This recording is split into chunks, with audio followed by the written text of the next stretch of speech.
We are ready to begin the moot. We were only waiting for your return, once and future king. You were strong enough to walk the king's thread, and you conquered it. What is your will, my king? What decision have you made regarding the giants? I understand your decision, though I struggle to accept it. We had the chance to end the war once and for all, and instead we are left with a fragile peace. I only hope that the threat of the weirdness is real enough that Camelot will turn its strength towards protecting the people, and not, once again, to march on our lands. Thank you, my king, for your intervention. I, the voice of the Dalrida tribes, accept your decision with humility and gratitude.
So, you finally made it.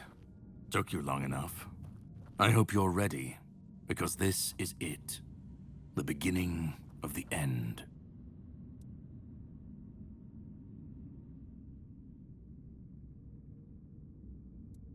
This is the Charred Conclave, a graveyard for druids, burned alive as scapegoats for the Red Death. It's a reminder of what happens when people fear what they don't understand.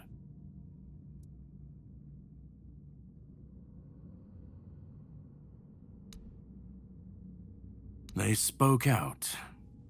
They should have stayed silent, kept their herbs and potions, but they didn't. They believed their ancient knowledge, ugly and painful truths from times long past, could save Avalon from the plague. And maybe they were right. But people don't want the truth when it's covered in blood.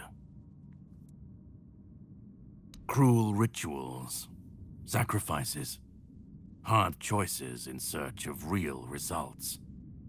They called it wisdom, knowledge gleaned from the weirdness itself. But to the people, everything they did was unnatural, costly, and frightening. The druids believed their results would justify the costs. They thought Avalon would see them as saviors. But the people didn't understand, and fear turned to fire. The Red Church and their politicians made sure of that. The druids became a convenient enemy, a way to shift the blame and tighten their grip on power. It's always so simple, so banal, isn't it? Well, death doesn't always mean an ending. It was a sacrifice so costly, so cruel, so pointless, that it tore a rift in the fabric of this world. An ultimate wound. And so you're the closest you'll ever come to seeing the true shape of this world. To greet you, I was once where you are now. A knight with questions, searching for answers. That search led me to this place. And here I found my answers. Now it's your turn. Well, first, you're going to meet my former employer. We don't see eye to eye anymore, but we both realize that our collaboration yields results, as shown by you being here. He'll try to sugarcoat the hard truths I've been telling you from the beginning, spin them differently. Never mind. Why waste time here talking about it when you're just a step from the end? It's best if you just go forth and see for yourself. Just remember, this is the point of no return. Once you've stepped through, there's no going back. But if you've come this far, I suppose you already knew that. Go on. He's waiting for you.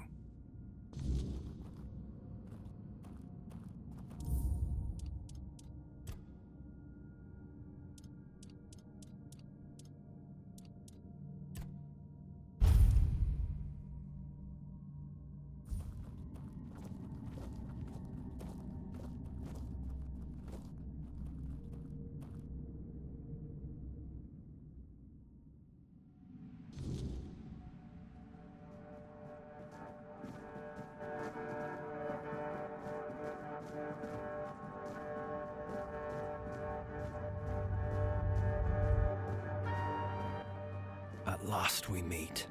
I've heard much about you. Your choices, your determination. Caradoc isn't easily impressed, but he was impressed with you. Few dare to seek the truth buried in Avalon's shadows. Fewer still make it this far. I was the first. Caradoc followed when my brethren burned and the tear opened. And now, here you are. A truly rare and joyful occasion. Oh. Forgive my lack of manners. I am Orin, the last apprentice of Merlin, and the last archdruid of Avalon. I've carried the weight of this land's secrets longer than I care to admit. But names mean little. What matters is the task before us. What lingers here, it's older than Avalon, older than anything we know. What you see is the beginning of weirdness itself. Its purest form, raw potential, unshaped by anything but its lack of boundaries and limits. Beautiful, isn't it? Oh, precisely the opposite of what Caradoc wants. I want you to help me resurrect King Arthur, properly this time.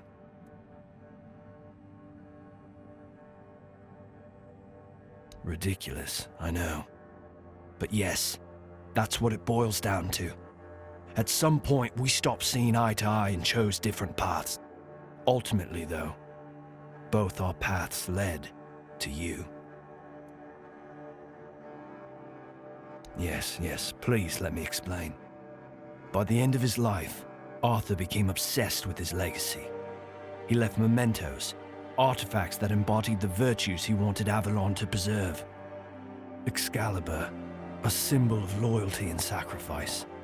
The crown of Pendragon, a beacon of courage and resilience. The shield of Palamedes, wisdom and independence.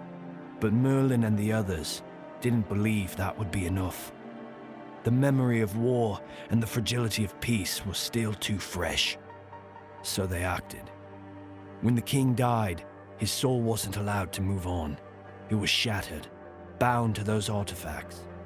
A clever solution, but ultimately flawed. They feared losing what Arthur represented more than losing Arthur himself.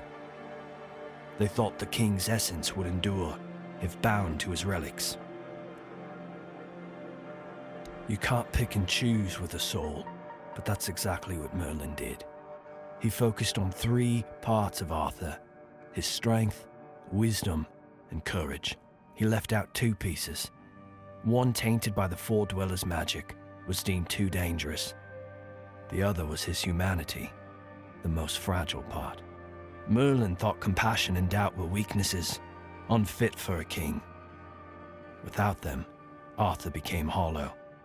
A king with power, but no heart. That way, Avalon's greatest failure was born. I tried, and I found his humanity. It's here, bound, kept safe. But the Four Dwellers' aspects was left to drift, untethered between worlds. Finding it needed more than magic. It needed someone like you.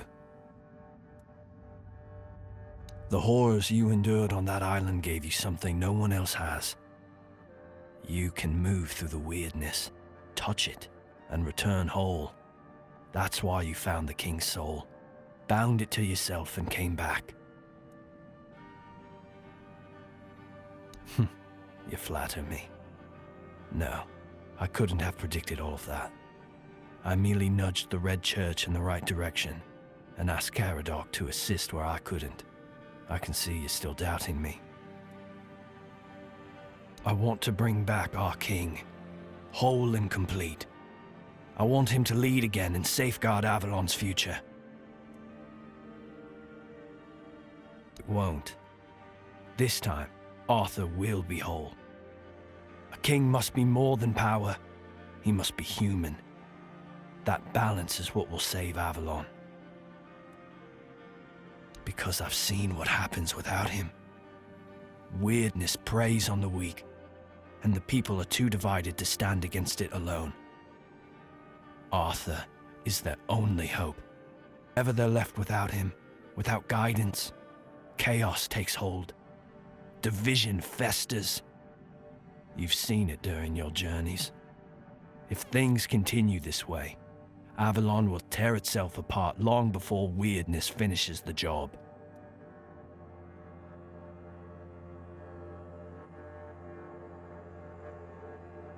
Then Avalon falls, and with it everything we fought to protect.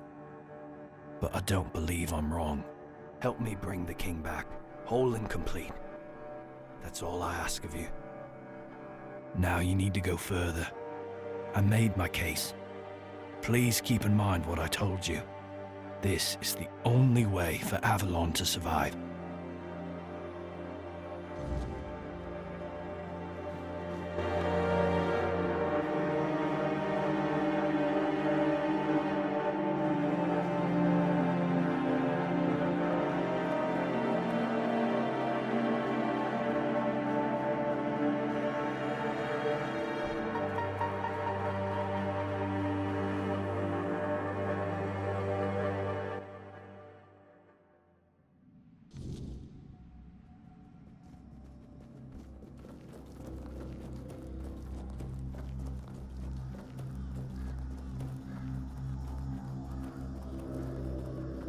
I was there when it all began, when Arthur first set foot on Avalon.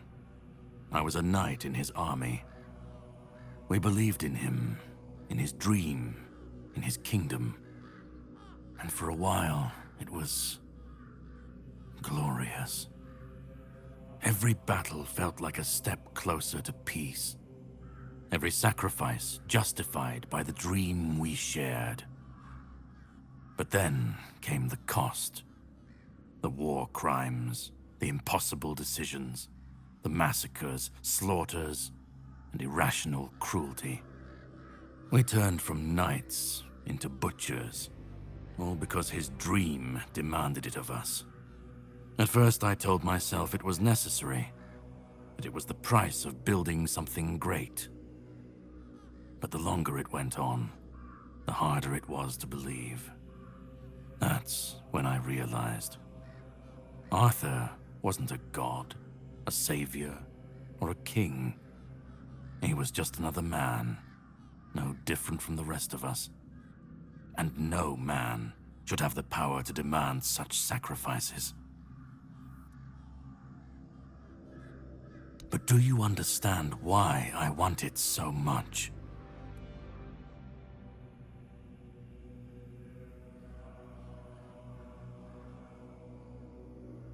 I'd like to believe that after 600 years I've moved past pettiness. You need to understand that people thought, and still think, that he was more than human.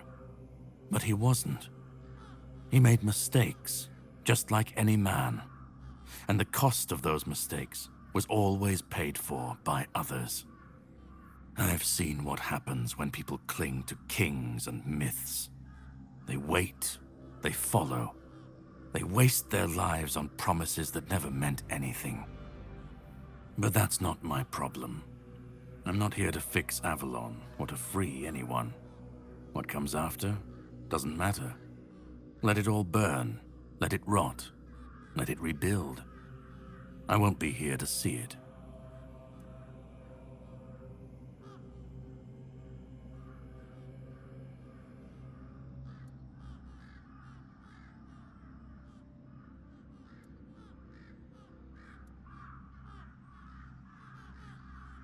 Then let it. If this world can't stand without a dead king propping it up, maybe it deserves to fall. Arthur's the only myth that still holds weight, and when he's gone, the rest will rot with him. A puppet king, another empty throne, none of it will last. Maybe they'll keep pretending for a while, maybe they won't. Let them stand, let them fall. It's not my concern. If the weirdness takes them, so be it. At least it won't be another king's failure. Another lie propping up a dying world. It'll just be what it is. Call it chaos, call it freedom, I don't care. Let them rise, let them fall. Let them tear each other apart. I just want to watch it all come down. To see the last lie collapse under its own weight. What comes after? That's for the ones still standing to figure out. I've lived longer than any man should, seen more than anyone should ever bear. And I've waited centuries for this moment, this chance, to end it all, to end him.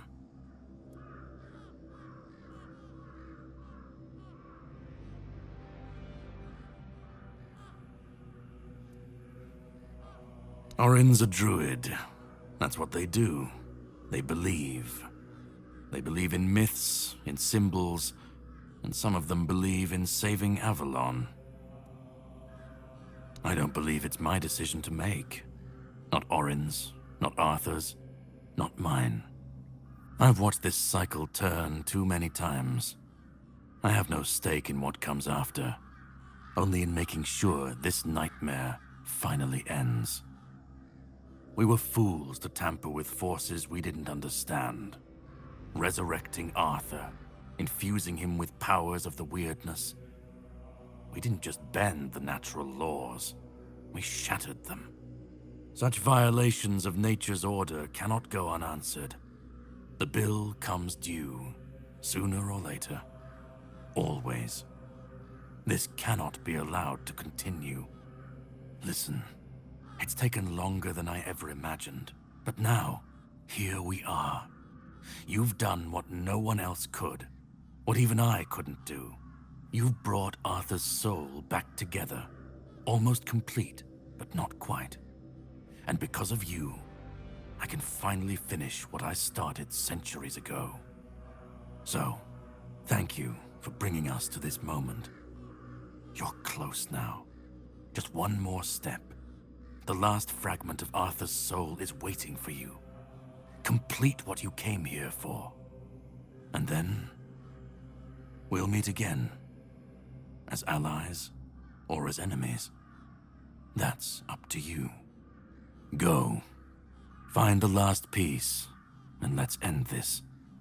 Whatever comes next, I'll be ready. I hope you will be too.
you've come.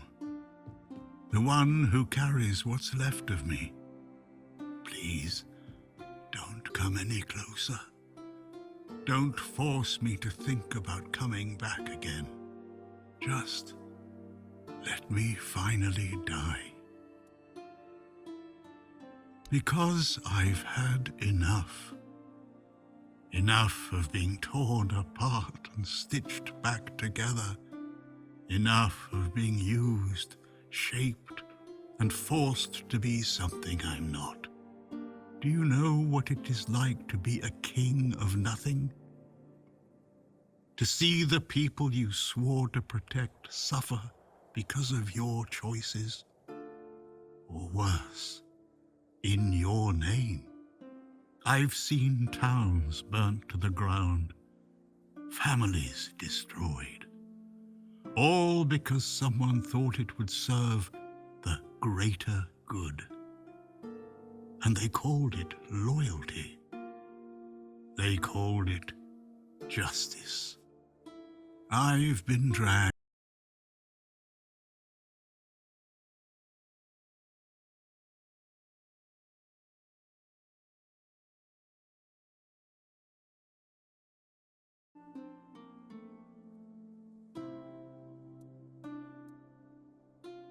Orin wants a king, not me. He doesn't see the broken man behind the myth. He sees a symbol, a weapon to wield against the weirdness. But symbols aren't people. They're empty. And the more they're used, the more they hollow out the one who carries them. That's all I've ever been to Orin and the Druids. Do you know what it's like to be a weapon? To be forged, sharpened, and thrown at every problem?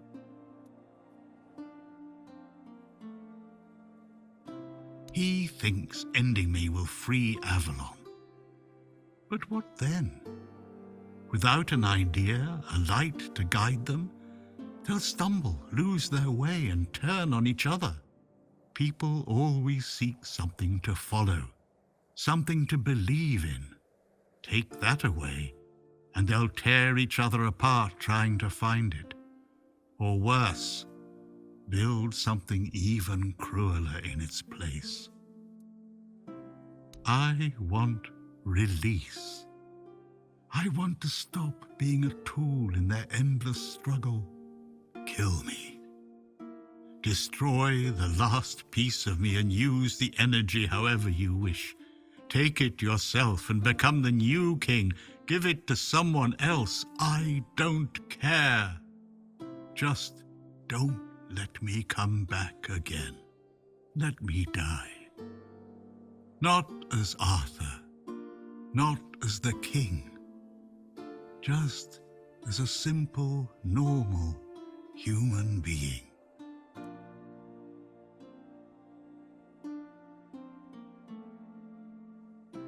Isn't that what you've been doing all along? Carrying what's left of him? You've already taken up the humanity I was meant to represent. Doesn't that prove Arthur doesn't need me anymore? I don't care. Do you know how freeing that is, to finally not care what happens next? Whether Orin gets his king or Caradoc gets his ruin? To not feel the burden of all my failures? To not see my memory tarnished, my plans, goals, and ambitions dragged through the mud? To not see the suffering my name causes? No more deaths in my shadow. No more kingdoms built on my bones. Another way? There's always another way, isn't there? Another cycle, another resurrection, another lie to keep the world spinning. But please, not for me. Not anymore. I've had enough. I don't want another chance. I want this to be over. Do what you think is right. That's all I can tell you, because whatever you decide, it will finally be your choice, not mine, not theirs. And that's the only thing I've ever wanted. You hold the choice. I don't care who you side with, Orin, Caradoc, or no one at all. You have all of my soul. Use it. Take it for yourself, or give it to someone else. I don't even want to know. Do what you will with it. Just let me go. Let me finally rest. Let me die. Please.